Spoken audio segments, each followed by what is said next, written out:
tú no puedes plantear la estrategia de un partido serio sobre un supuesto casi imposible. Lo puede hacer en estos momentos Inés Arrimada, porque hoy por hoy no representa nada y puede permitirse el lujo de hacer, aunque esté en la primera página de los periódicos, un esfuerzo para decir, a mí me gustaría que se hiciera ese acuerdo, pero si no hay ninguna probabilidad. Pero si rompen el acuerdo, oiga, pues trabaje sobre esa posibilidad, pero hoy estamos en el 99 y pico % de que eso sea así. Segunda gran mentira, para no vaciarme en la primera. La segunda gran mentira, pero que ha sido probablemente lo que más ha deformado a muchos españoles: hemos derrotado a ETA. Es la más sonora, pero es la más difícil de combatir, porque nos gusta tanto que es mucho mejor abrazarse a la mentira de que hemos derrotado a ETA que a la verdad de que lo que hemos hecho ha sido negociar con ETA. Un proceso, porque se ha planteado en términos de proceso la negociación con ETA, en términos de acuerdo marco, como antes he dicho. Pero lo que es obvio y evidente es que no le hemos derrotado, porque ETA es un proyecto de ruptura y el proyecto de ruptura está avanzando en España, en Navarra, en Valencia, en Cataluña, en Galicia. Con lo cual no hemos derrotado. Lo más que hemos podido, gracias a la justicia, a la Guardia Civil, al Cuerpo Nacional y algo a los gobiernos, especialmente el nuestro. Pero en cualquier caso, algo hemos conseguido, sí, que ETA no esté en la vanguardia del movimiento nacionalista. Pero su proyecto de ruptura está más vivo que nunca.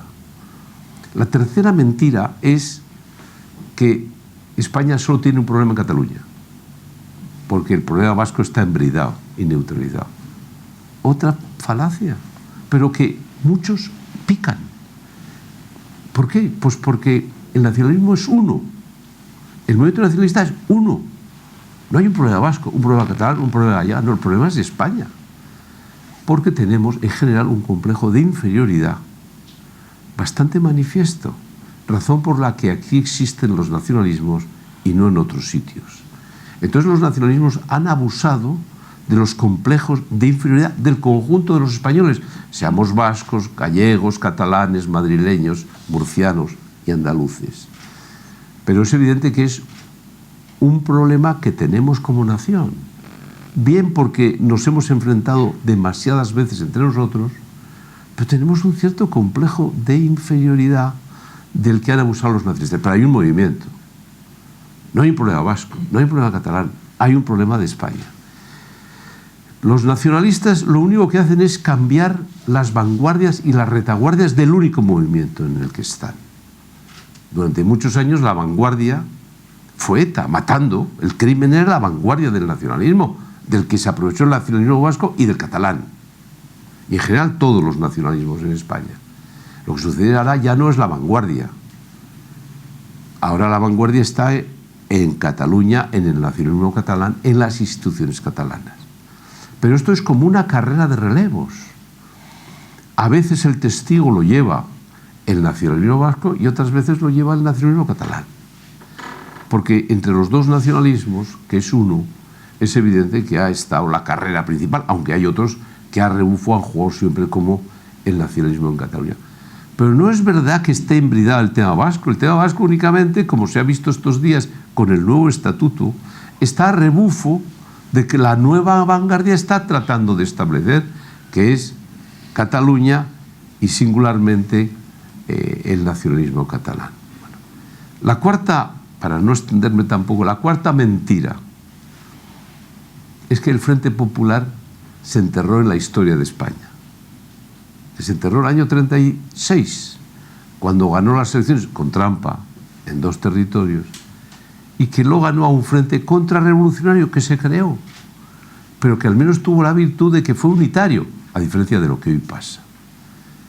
Ya sabéis que el Frente Popular, el año 35, se gesta cuando el Partido Socialista decide esencialmente que ya está bien de que ganara la derecha una elección. Lo mismo le pasaría al Partido Socialista cuando el PP obtuvo por mayoría absoluta la victoria en el año 2000. Cambió la izquierda. El Partido Socialista cambió en la mitad de la República. ¿Y qué hizo? gestar un frente popular en el año 35 con 2 golpes de Estado, uno social, revolucionario en Asturias, y el otro en Cataluña, a través del presidente Companys. Bueno, al final se gestó el Frente Popular a las elecciones del 36 y la gente ha dicho, eso está enterrado, no existe. Si lo que estamos viendo hoy es la misma expresión de aquello, lo que pasa es que no es la misma sociedad, pero es el Frente lo que tenemos. Entonces, el Frente no es una coalición de partidos, no es un partido político, es un Frente. El Frente, esa es mi opinión, hace que gobierne el proceso. El Frente es el gobierno del proceso que he descrito. El proceso es lo que nos va a gobernar. No van a ser políticas sectoriales determinadas propias de un gobierno. No, va a gobernarnos el proceso que van a ir pactando o están pactando fundamentalmente los 2 protagonistas del Frente, que no son Podemos y PSOE. No, que son, como he dicho antes, el PSOE y ETA, el PSOE y Esquerra Republicana de Cataluña. Es decir, el PSOE con las 2 vanguardias en la historia en la que estamos del nacionalismo. Entonces, nos va a gobernar el proceso.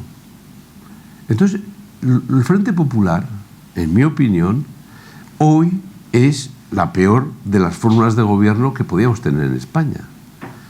Como fue el Frente Popular del 36 la peor de las fórmulas de gobierno. Bien. Y la quinta mentira, para no extenderme más, es que esto va a durar muy poco tiempo. Y en 8 meses, eso que dicen algunos, el gobierno de Frankenstein, mal llamado gobierno de Frankenstein, porque es más que un gobierno Frankenstein, porque es un gobierno de un proceso.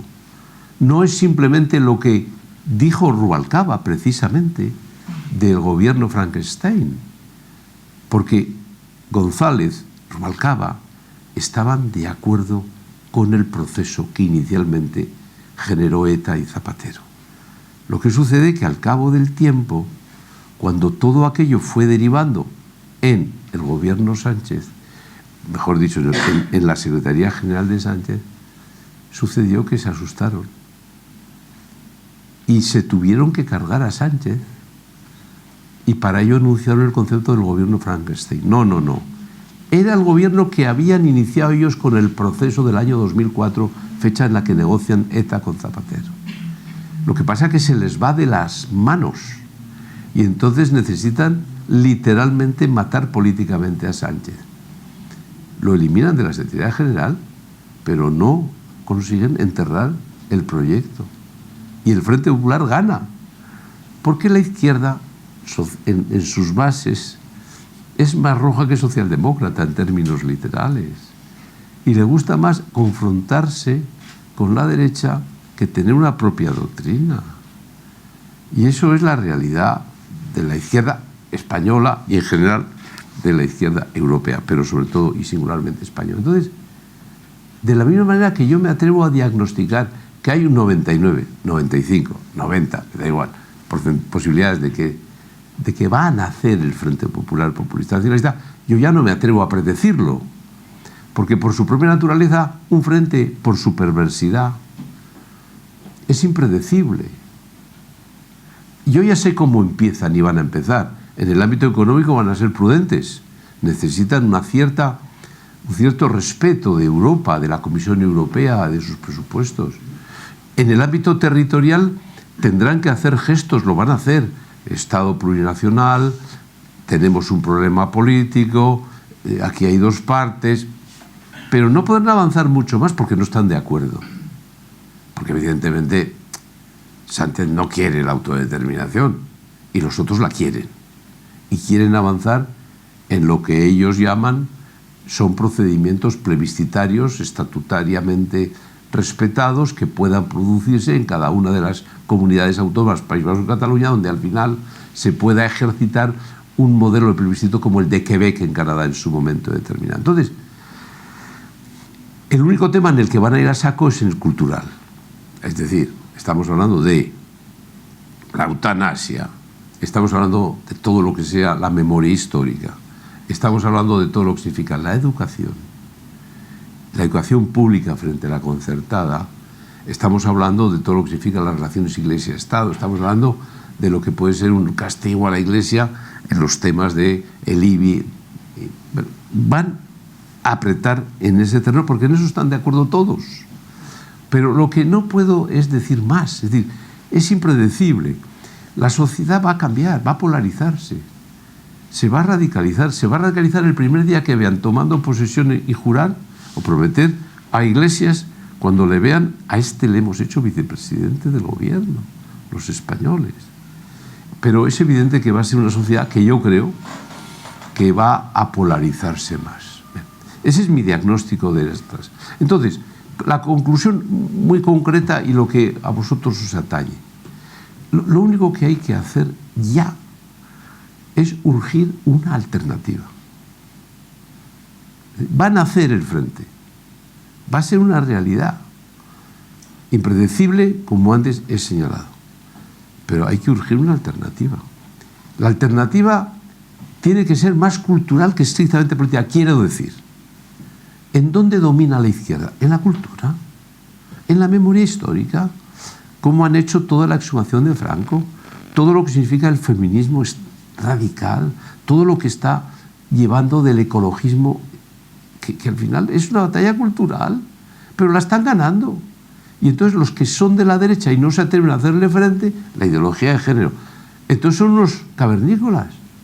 Pero tú tienes que crear las bases de una alternativa en el ámbito cultural, pero no hablando de una cultura muy lejana, no.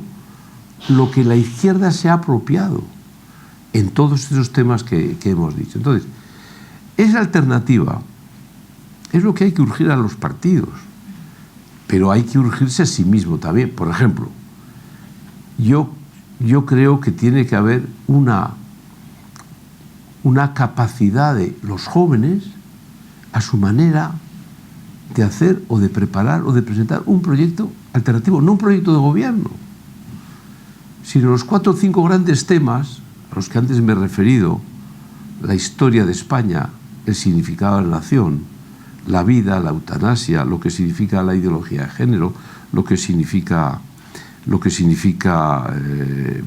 bueno, todos estos falsos y no derechos. Hace falta una alternativa.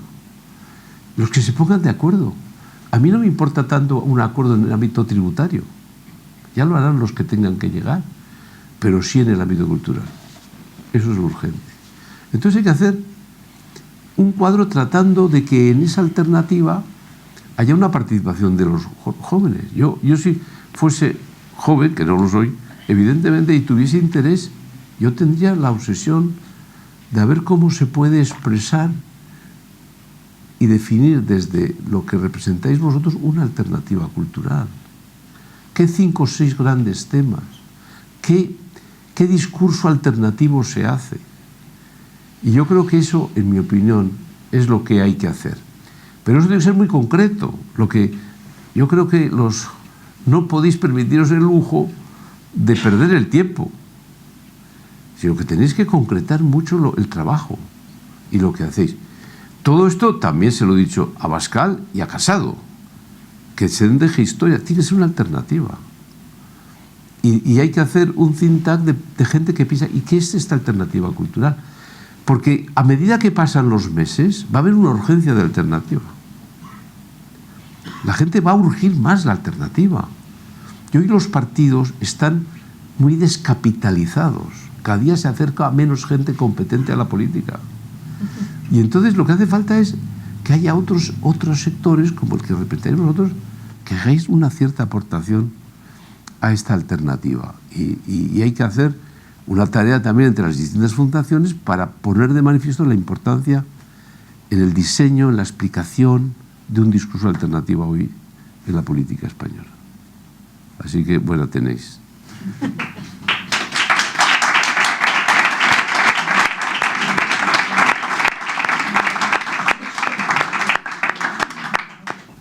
Bueno, venga, muchas gracias, Jaime, por esta ponencia y este diagnóstico que bueno, a mí me ha calado, ¿verdad? y me perturba, ¿no? No sé si tenéis preguntas, pero bueno, sería ahora más o menos pasar los micrófonos. Y antes de empezar, te voy a hacer una pregunta, Jaime, porque en esta sociedad tan polarizada que decías, yo creo que hasta uno mismo se polariza y se convierte en sectario. Y va diciendo y se va alejando de ese consenso que igual hay que llegar. Y entonces, ¿cómo se puede alcanzar ese punto intermedio o alcanzar la verdad? Porque no sé si te escuchaba a ti diciendo que dice Jesús de Nazaret, que la verdad nos hará libres, no la libertad. Pero, ¿cómo se puede evitar al mismo tiempo ser sectario, defender la verdad y alcanzar un acuerdo? Muy difícil. Pero no, yo en cambio creo que en la política siempre hay que saber poner acentos en momentos determinados. Cuando yo entré en la política en el año 77, nuestro acento fue la reconciliación, la transición democrática española, la constitución de la concordia. No tengo duda de que aquello que fue indispensable hoy se ve sustituido por otro concepto, la alternativa. Hoy hay que buscar la alternativa. No tienes que pensar en qué me voy a poner de acuerdo con el Frente Popular, sino cómo le derroto en el menor tiempo posible al Frente Popular. Porque el Frente Popular va a ser muy dañino. Ahora el problema que tenemos es que los partidos en general se meten siempre el dedo en el ojo, digo, de los nuestros, que fundamentalmente hoy hay dos, que son PP y Vox. Yo creo que Ciudadanos, en mi opinión, está enterrado. Y además va a suceder otra cosa. La situación política española, el Frente Popular, pues va a polarizar más el conjunto de la sociedad española. Entonces, con todos los respetos, me parece a mí que Ciudadanos es un partido que a lo mejor algunos se podrán incorporar al PP o no, pero no le veo como opción, sino solamente dos, que son Vox y PP. En vez de meterse el dedo en el ojo, uno a otro, pensando que uno va a ser más importante que el otro, y cómo adquiere uno 100 escaños y el otro 80, o viceversa, yo creo que los dos van a estar obligados a decir qué alternativa presentamos a los españoles. Y entonces yo digo que ese es el acento. Entonces, ahora yo no me preocuparía en qué me separo de Esquerra Republicana de Cataluña y cómo busco la concordia con Esquerra. Ahora hay que derrotarla. Hay que derrotar la peor unidad que se ha formado en España hace mucho tiempo, que es la unidad del Frente Popular.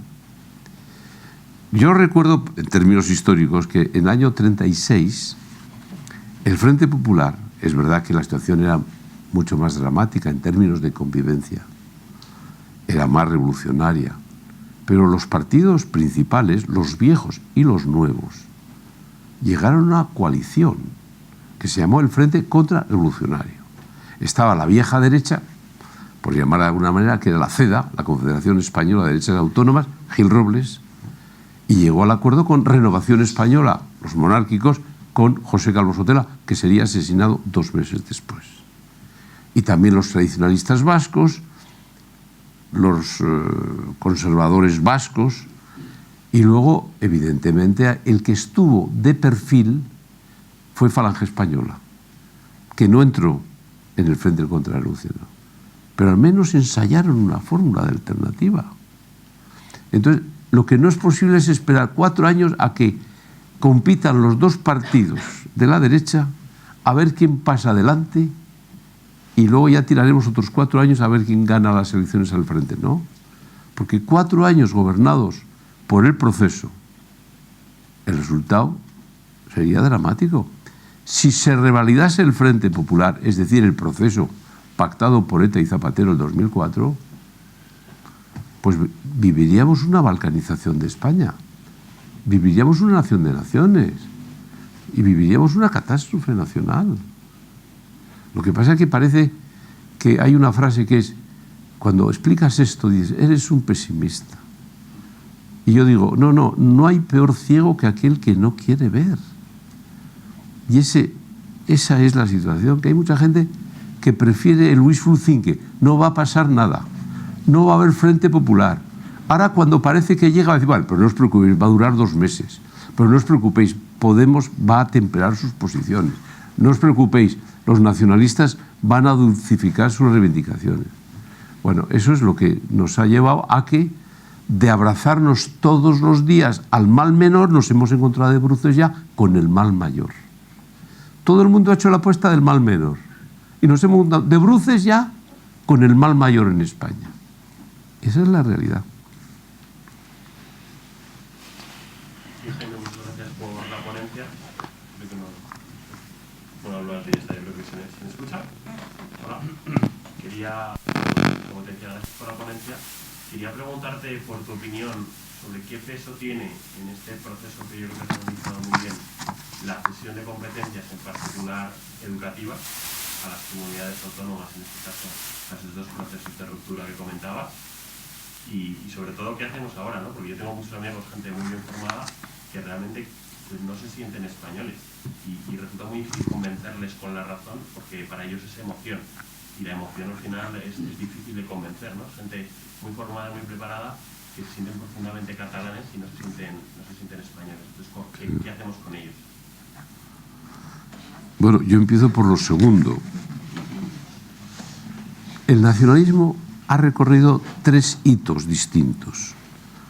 En los años 70, a finales, alcanzan el poder a través de los estatutos de autonomía. 10 años después abrazan la autodeterminación y hay 2 parlamentos, vasco y catalán, que el año 89 y 90, primero fue el catalán y luego el vasco, marcan ya el objetivo de la autodeterminación. Y a finales de los 90, cuando se abrazan a ETA, tanto el PNV como Esquerra Republicana abrazan la ruptura. Entonces el nacionalismo es como un coche que no tiene marcha atrás. Es la inercia de la insatisfacción y del odio a España lo que les empuja. Entonces no va a tener marcha atrás. Y lo que hay que hacer es poner pie en pared el conjunto de los españoles. Y probablemente, casi con seguridad, habrá que, en alguna comunidad, la que esté en la vanguardia de la ruptura, quitar la autonomía de aquella comunidad para que la valoren y para que la aprecien. Yo no creo que hay que quitar todas las autonomías. El problema es el nacionalismo que gobierna las autonomías, que esa mezcla sí es explosiva. Entonces, hay que poner pie en pared, atreverse a aquella comunidad que haya roto más, y si hay 2, pues 2. Pero hay que eliminar la autonomía. ¿Por qué? Porque su ciclo ya ha terminado. La autonomía, a la autodeterminación y a la ruptura. Entonces ellos están en la ruptura ya quieren romper. Hasta que no aprecien la autonomía, no reiniciaremos el ciclo. ¿Y cómo apreciarán la autonomía si se la quitas? No hay otra solución, esa es mi opinión. Ahora, ¿quién pone el cascabel al gato? Pues el que le corresponde. ¿Lo va a hacer Sánchez? No, Sánchez lo que va a hacer va a avanzar en el proceso, en la peor de las direcciones. De ahí la urgencia de la alternativa. Bueno, segundo, yo lo he dicho, lo de las cesiones de competencias. ¿Es fundamental la competencia de educación? Sí. ¿Lo explica todo? No. Yo siempre lo puse el otro día en una conferencia que di en el CEU San Pablo. Si alguno lo ha escuchado, perdonadme que lo repita, pero yo en el año 68 termino en el Colegio Marianistas de San Sebastián, mi preuniversitario. Yo tengo 3 compañeros de colegio muy recordados por mí. Colegio Católico, Marianistas, Santa María, primer colegio marianistas de España antes que el Pilar de aquí de Madrid, que quede claro. Moreno Vergareche, Eduardo, 2 años mayor, 1 año mayor que yo. Fundador de ETA político-militar. Asesinado por Apalategui. Después de haber estado coincidiendo en el Vidasoa, un bar de Hendaya. Y lo mató ETA. Pero fue fundador de ETA político-militar. Sarasqueta, Iñaki, 2 años mayor que yo. Fue el primer etarra que mató a un guardia civil, Pardines, 14 de junio de 1968, 2 años después de haber abandonado el colegio, el año que yo abandonaba el colegio. 2 años después le mató. Y había otro chico que era 7 años mayor que yo, que era Orchi Letamendia Berzunce, que fue asesinado, su tío, Araluce, año 76, por ETA, en San Sebastián, sobrino de Araluce, y que fue miembro de ETA Sexta Asamblea, y que fue aquel que en las constituyentes gritó Gora Euskadi Askatuta. Yo siempre pongo, después de decir esto, mis compañeros del colegio, digo, todos teníamos la misma asignatura, formación del espíritu nacional de España. El único que aprendía algo fui yo, los demás no. Pero eran compañeros míos, familias de las 2 tradicionales San Sebastián, conservadoras, nada nacionalistas. ¿Qué les maleducó? El medio ambiente, la moda dominante de aquellos años en San Sebastián. Aquellos años que fueron el final de Franco, donde se creó un ambiente de una manera instantánea, a veces muy difícil de poder diagnosticar, pero que fue terrible. No existía en los 60 cuando yo estaba en el colegio, no, en el año 68, el final de Franco. Y entonces, lo digo porque muchas veces pensamos que nos educamos con los libros. No, no, además de la familia, lo que muchas veces nos maleduca es la moda dominante. El cardenal Sara, que ha escrito un libro precioso, siempre pone un ejemplo. Dice, usted tiene una pecera y está contaminada el agua. Tiene peces y usted le da de comer buena comida, sana comida, y le da todos los días de comer. Bueno, pero es que muy posiblemente esos peces, como están contaminados en el agua en la que están, mueren. Con lo cual, muchas veces, más que los libros, más que la educación reglada, ordenada, curricular, es lo que maleduca. Y entonces, por eso, cuando la solución está en las transferencias de competencias de educación. Bueno, yo digo que la educación debería ser, al menos en unos grandes aspectos, absolutamente nacional. Tiene que haber algunos cuadros de los curriculares. Sí, pero, oiga, pero el medio ambiente. ¿Y el medio ambiente qué es? La suma de muchas cosas. Las televisiones, los nuevos medios de comunicación, las radios, el ambiente en un colegio. Y eso, por eso la solución no solo está en la educación. ¿Que se hizo mal? De acuerdo. Que no se tenía que haber transferido como se transfirió, de acuerdo, que había que haber puesto unas bases comunes.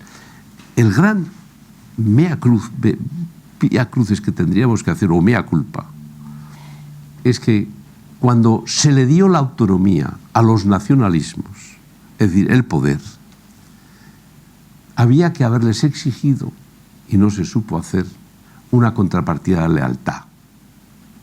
Yo te doy el poder, te doy la autonomía, pero en contrapartida, búscame una fórmula de lealtad. Probablemente era imposible.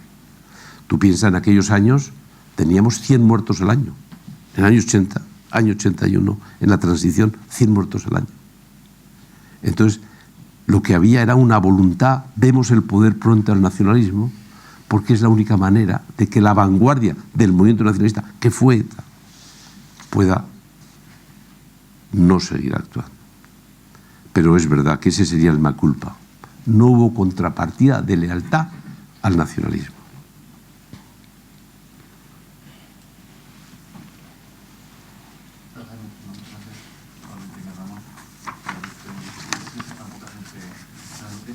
Le quería preguntar una cosilla con respecto a lo que decías de una alternativa política para España, que yo me pregunto si esa alternativa hace 4 años no lo escucharía Vox igual que lo estamos escuchando nosotros ahora, y al final, por lo que entiendo por tu punto de vista, más que unir, ha conseguido separar. Quiero decir, si de repente aquí surgiera una tercera fuerza política, eso no partiría todavía más a las derechas. Vamos a ver, primero, la responsabilidad de Vox no es de Vox, estará en los partidos que hemos dado pie a que Vox surja con la fuerza con la que ha asumido. Es cuando se dice en Europa, los culpables son los populistas. Puede ser que a mí no me gusten algunos populismos en Europa, pero lo que es seguro es que los responsables no son ellos. Los responsables son los que han estado gobernando hasta la fecha o las élites que han fundamentalmente dirigido esta situación. Entonces, no hay una responsabilización de Vox. Entonces, no, yo lo que planteo simplemente es la siguiente. Que en un plazo de estos meses, cuanto antes, los próximos meses o años, se tenga la obsesión de la alternativa. Es decir, de la derrota del Frente Popular. No puede durar. En España no duró, pero porque llegó la guerra. Pero ahora hay que derrotarla democráticamente. Esto es urgente. Cada año que pase, el Frente va a agravar la situación en España, en todos los terrenos. Porque es un proceso en la mala dirección. Si tú en la vida te orientas mal, el proceso es letal, porque va a más. El proceso es dinámico, avanza, no se queda quieto. El Frente Popular no se va a quedar quieto con la composición de Podemos, nacionalistas catalanes, Bildu, ETA. Van a creer que es su oportunidad. ¿Qué decía Tardá, diputado de Esquerra, hace 2 días? Es bueno apoyar la investidura con Sánchez cuanto antes para seguir y seguir negociando un proceso. ETA podía haber pactado la autodeterminación, era imposible. ¿Qué pactó? Un proceso. Y ese proceso le está saliendo bien. Año 2000, yo me presento en El País, 2001. La alternativa, ¿quiénes somos? Nicolás Redondo y yo. Tenemos 32 diputados entre los dos. El PP tiene 325.000 votos. ¿Por qué hoy el PP no existe? O es testimonial, o hay una diputada que saca al final un escaño en Vizcaya. Porque el proceso ha matado la alternativa. Los procesos matan las alternativas, sobre todo la de España en el País Vasco y Cataluña. El proceso es letal. ¿Cuál es el riesgo del Frente Popular? Que este proceso, porque el Frente es un proceso, lo que va a hacer es que nos va a separar, nos puede separar más entre nosotros. Como un Frente no es un partido, ni una coalición de partidos, vamos a tener cada día opiniones cada día más distintas entre nosotros de lo que hay que hacer para hacer frente. Es una enfermedad tan grave que habrá múltiples diagnósticos. Hay una tendencia al egoísmo, al individualismo, a una incapacidad de hacer un diagnóstico común. Ese es el riesgo de verdad que tenemos.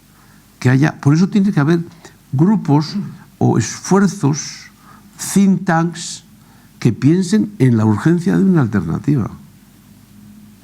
Porque es que cada mes que transcurra no es lo mismo que el gobierno de González del año 82. No.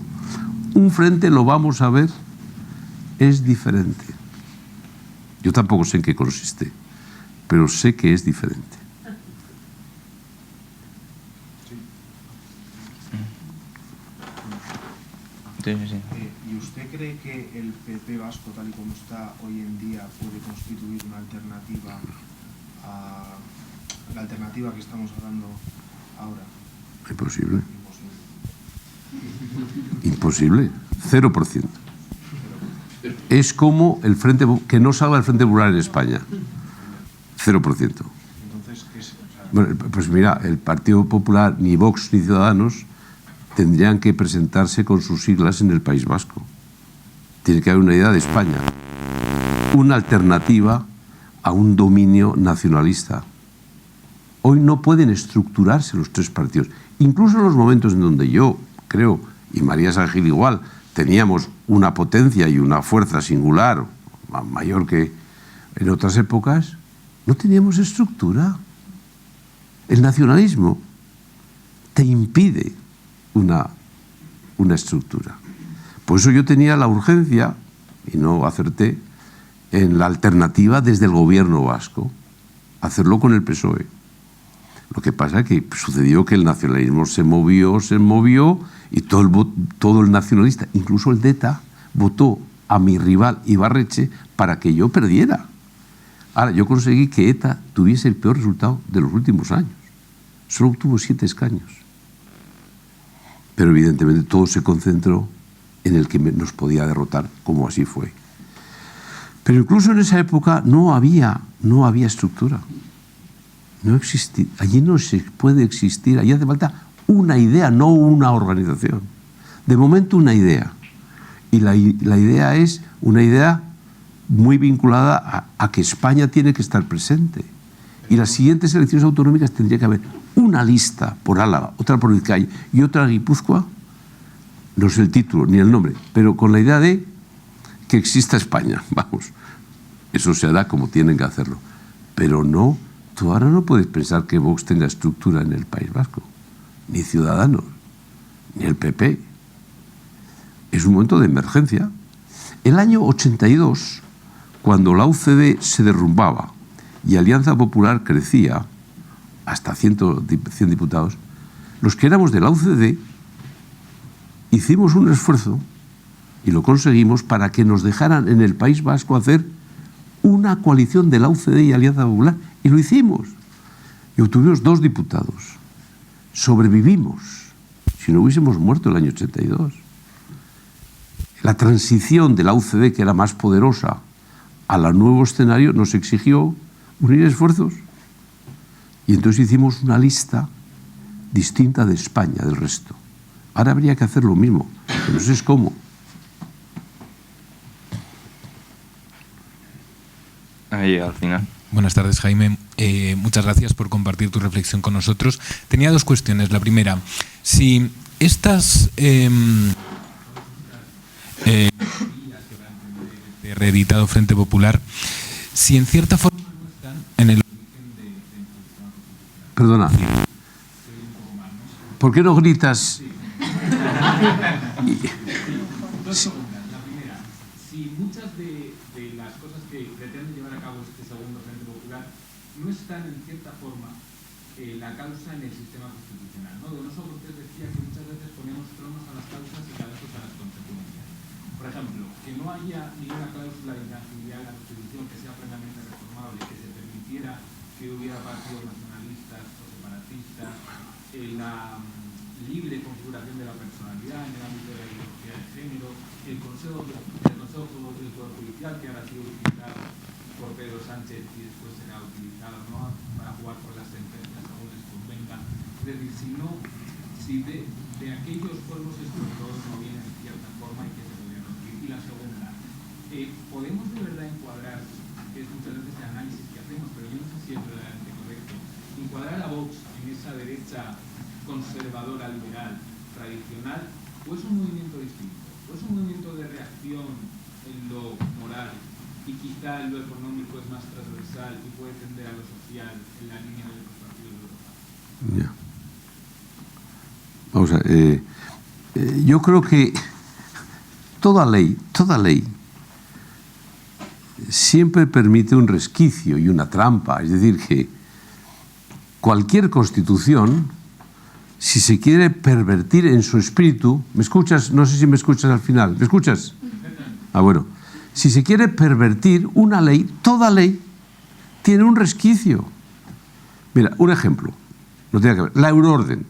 La euroorden que yo impulsé desde el año 96 en el gobierno europeo, en el JAI europeo, ministros de Justicia y de Interior, al final salió adelante, no cuando yo era ministro, sino cuando cayeron las Torres Gemelas de Nueva York, es decir, 6 meses después de que yo dejara el gobierno. Pero yo dejé la euroorden. Lo que pasa es que llegó en el momento en el que las Torres Gemelas cayeron. Y entonces la Unión Europea dijo, pues yo necesito demostrar que yo estoy contra el terrorismo. ¿Qué tengo? Una euroorden que exigía la unanimidad de todos los miembros de los países de la Unión y que hubo 1 o 2 que se me resistían siempre y al final se me escapaba a Bélgica, lo apoyaba, pero en ese momento se me escapaba a Holanda, pero nunca tenía un JAI de ministros en el que aceptaran todos. Pero llegó el momento, perfecto. ¿Qué ha sucedido con esa euroorden? Que cuando, en un momento determinado, se ha visto lo que está pasando en España, la euroorden y su espíritu se ha demostrado fallida. ¿La culpa era la literalidad de la euroorden? No.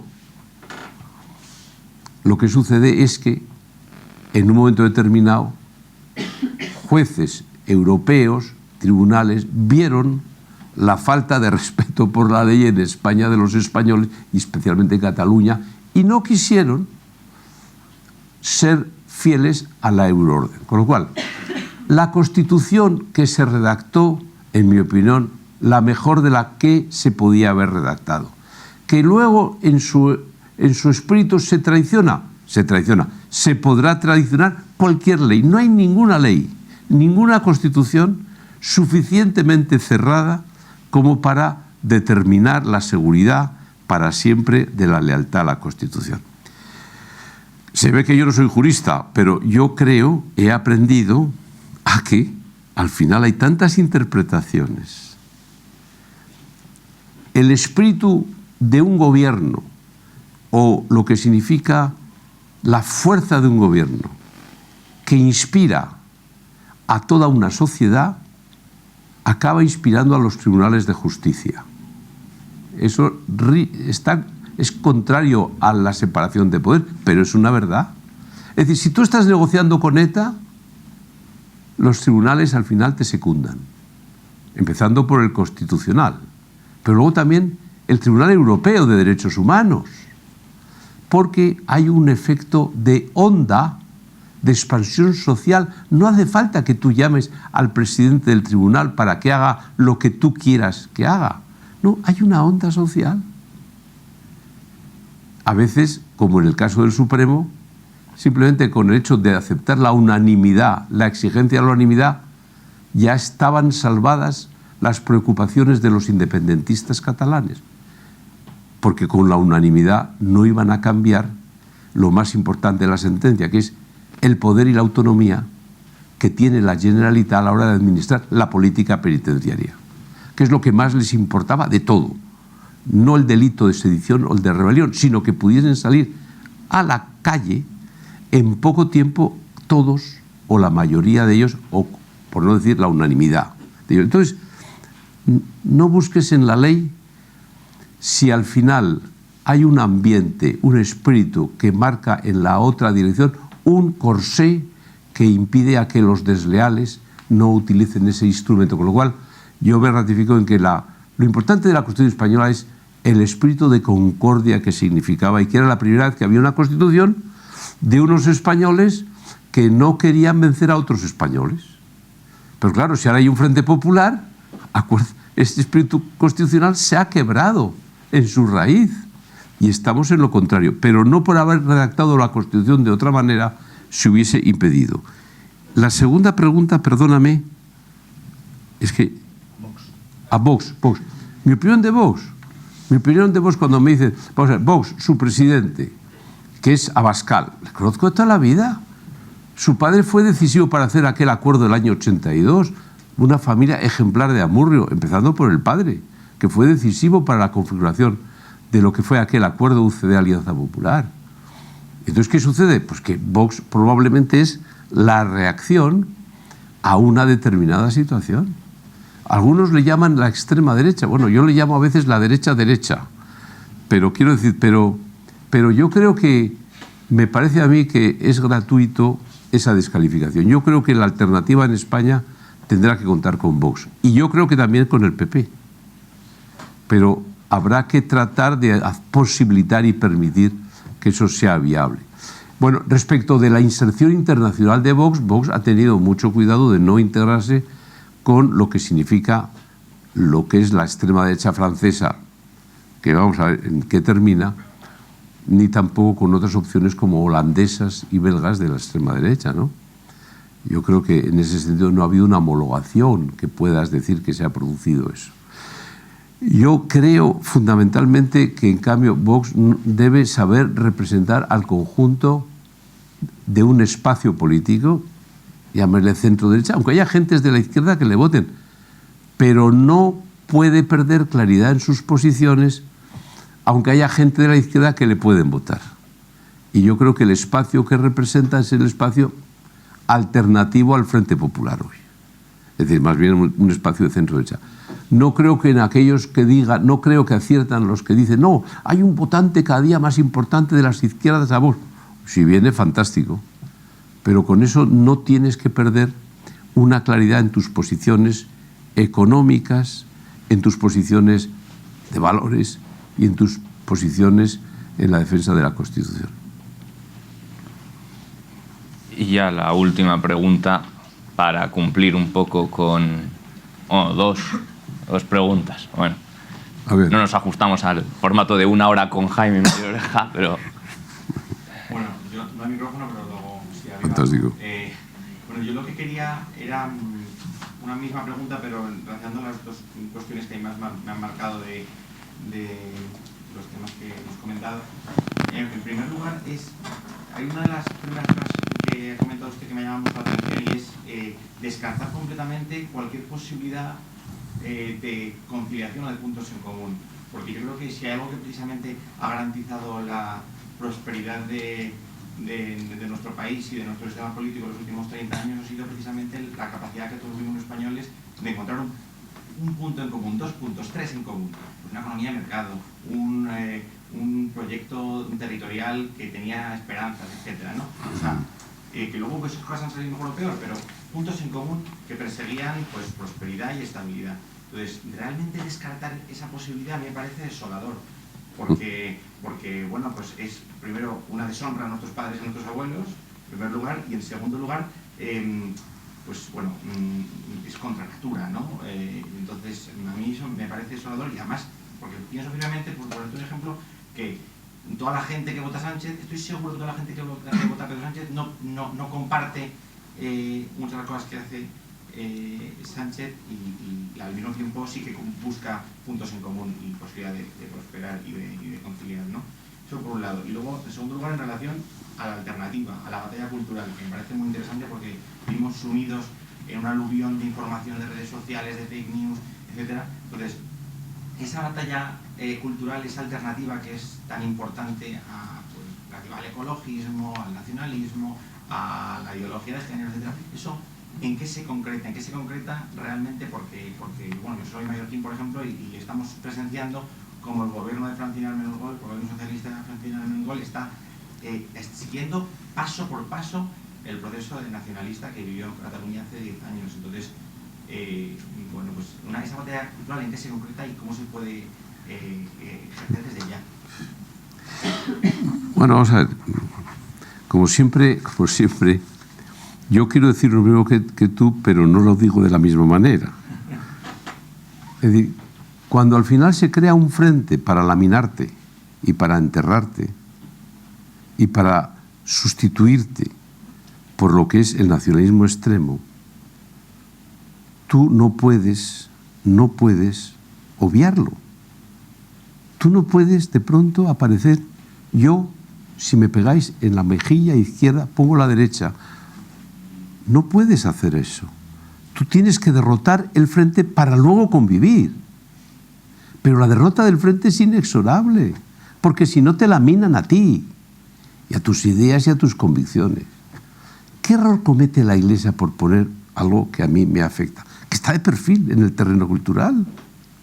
Y creen que poniéndose de perfil, en general, al final no les van a atacar y lo van a hacer con más saña. Porque te tienen que respetar, es decir, tú tienes que resistir. Yo siempre digo que es una crisis tan profunda, o la que vivimos, que hay que saber decir y no callar. Hay que saber sembrar y no recolectar. Tenemos que sembrar ahora, porque no hemos sembrado nada en muchos años en el terreno cultural. Entonces, ahora, ¿qué recolección podemos esperar? Si hemos dejado de creer en 15 años, en muchos terrenos y en muchos ámbitos. Bueno, entonces te vuelvo a decir, yo sí que creo que, te repito, no hay peor ciego que aquel que no quiere ver. Si te quieren laminar y si te quieren enterrar, no busques puntos de acuerdo con los que te quieren laminar. Primero les tienes que derrotar democráticamente. Pero les tienes que derrotar para que la convivencia se produzca. España, ya verás cómo va a cambiar mucho en estos años. va a dar un salto. Y probablemente vamos a necesitar convicciones profundas para convivir. Porque va a haber gente que no va a querer ni creer ya en la democracia, ¿eh? Porque la evolución de Europa, si no hay alternativas democráticas, por ejemplo al frente, acabará en la dictadura, ¿eh? Es decir, o encontramos una solución o se acabará en la dictadura. Cosa que a mí me parece que se ha demostrado que no resuelve la situación. Pero eso es un riesgo que tenemos. En definitiva, lo que te quiero decir es que yo puedo quedar fenomenal, majete. Yo quiero entenderme con Podemos y además con los nacionalistas. Y tengo que dialogar. Y la cultura del diálogo. Y al final tenemos que poner la otra mejilla. ¿Bien? Nos equivocamos, en mi opinión, de esa forma al afrontar el problema.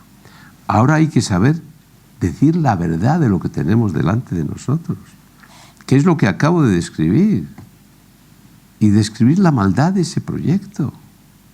Y te lo dice una persona que participó en la UCD desde el 77 hasta que se fue, hasta el 83. Y yo creo en eso. Lo que pasa que yo, que entendí la primera, vi que muchos no entendieron la segunda. Y muchos de Alianza Popular no entendieron la segunda porque no habían estado en la primera. Y a mí me duele la segunda porque sé lo que es la primera transición. Entonces ahora no es el momento de poner el acento vamos a convivir.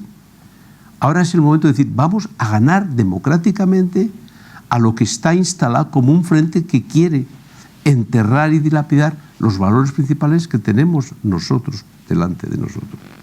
Y la segunda, no sé, vamos a ver, ¿cómo se concreta la alternativa? Os pido que penséis eso vosotros. Cada uno tenemos que concretarlo de alguna manera. Yo a través de las fundaciones, con Íñigo, con María, con la Fundación CEU, vamos a pensar a ver qué podemos hacer, qué think tank podemos hacer, modestamente. No se trata de hacer un programa de gobierno, no queremos gobernar, no estamos en la política, estamos en la prepolítica. Pero tenemos que decir algo. Y unos jóvenes, aunque no hagan un papel muy brillante, porque no tienen la experiencia, no tienen que hacer un programa de gobierno, pero tienen que hacer un marco de una alternativa en los grandes temas en donde hay que empezar a legitimar un discurso que hoy no está legitimado. Puedes hacer un discurso frente a la eutanasia. La eutanasia se demuestra en todos los países en los que se aplica que no mata a los que están muriéndose. No, mata a los más indefensos. Si tú tienes un síndrome de Down y tienes 40 años, la eutanasia es el mejor instrumento para que te maten. En la realidad, la eutanasia es un instrumento que aumenta, no porque hay muchos más, miles de enfermos que están en el último momento de su final, sino porque se empieza a hacer desaparecer a los que perturban y son más incómodos de ser mantenidos en la sociedad actual. Por ejemplo, los que padecen un síndrome de Down. Entonces tenemos que buscar, tenemos que decir, España tiene que tener muchos más cuidados paliativos, más médicos, más unidades, más dinero. No se aplica en cuidados paliativos lo que se debería de aplicar. O, por ejemplo, en España tenemos que cada día fortalecer más y más y más la importancia de que la muerte más digna es la muerte que se produce alrededor de la muerte natural, acompañado de tus seres más queridos, sin encarnizamiento y sin dolor. Pero tenemos que hacer un discurso. No hace falta explicar las leyes que hay que modificar. Hay que hacer un discurso político-cultural o cultural-político en donde afrontemos de otra manera lo que estamos padeciendo. El medio ambiente, claro que tenemos la obligación de quererlo, pero primero habrá que defender muchas veces la naturaleza humana, la dignidad de la persona, y desde la dignidad de la persona humana llegarás a dignificar el medio ambiente que te rodea, pero primero hay que defender la dignidad de la persona. No es posible un transhumanismo que consiste en buscar personas mejoradas, genética y artificialmente. Hay que hacer un discurso que sea para los jóvenes y que sean 5 o 6 aspectos distintos del que hoy es moda dominante, que es como el agua de la pecera, que es lo que realmente intoxica a nuestras generaciones. Había otra pregunta por allí, ¿no? No, pero parece que ya no va a haber. Vale, bueno, pues de nuevo, muchísimas gracias, Jaime, por el tiempo que nos has dedicado y por todas estas ideas que bueno, hemos tocado desde los temas pues, de las mentiras y morales, ideológicos, políticos, y que al final es una misma batalla de la verdad con mayúscula. Y bueno, de nuevo agradecer a Íñigo, a María y a todo el equipo de la Fundación Villa Cisneros que nos permiten organizar estos actos, y también insistir en que bueno, nos podéis conocer a través de la página web, os podéis hacer amigos de la Fundación, ahí creo que tenéis una hucha con unas pulseras para que podáis hacer algún donativo, y bueno, y también que no os mováis del sitio porque ahora nos vamos a hacer una foto. Y nada, pues muchísimas gracias, Jaime, de nuevo por tu tiempo.